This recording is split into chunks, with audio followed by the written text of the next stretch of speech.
તો ચાલો ગઈ આપણે બહાટી બોલાવતો આપણો વ્લોગ સ્ટાર્ટ કરીએ છીએ જલ્દીથી આવી જાય પેટ્રોલ પંપે કારણ કે આપણા ઘોડાને લાગી છે તરત પેટ્રોલ પાયું ભાઈ પાસે આપણે મિત્રો ને બધા હેડ્યા છે બહાટી બોલાવતા ડાયરેક્ટ પાટણ કારણ કે પાટણ તો હરા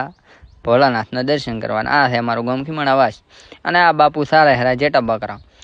અને ભાઈ રોડ ઉપર જ દેખાય હું આપણું લખાપી દાદાનું મંદિર તો જલ્દીથી બધા દર્શન કરી લો અને ભાઈ આ હોમ પાર્ટીઓ દેખાઈ રહ્યું છે ગામનું છે જલ્દીથી કોમેન્ટ કરો અને જલ્દીથી પહોંચી જાઓ આપણે ભાઈ નેરે અને આ છે નેરી મોટી બધી અને પછી આપણે ભાઈ જલ્દીથી આગળ વધ્યા તો વસે આવા આબુલ પ્રાણી આવે તો વાહન ધીમે આખું અને ભાઈ ઇંગ્લિશ વસ્તા જ નહીં આવડતું પણ ગાડી આગતા ફોન વાપરવો નહીં એવું કહેશે અને ભાઈ પછી આપણે ભાટવરથી વળી ગયા પાટણ જવા માટે અને આગળ હતી સ્કૂલ તો સ્કૂલ આવે તો ભાઈ વાહન ધીમે પાડવું અને ઝેલાણા પહોંચી ગયા ઝેલાણાથી વસે ભાઈ બહાટી બોલાવતા ઘણા ગામડા આવે છે પણ પહોંચી જાવ આપણે પાટણ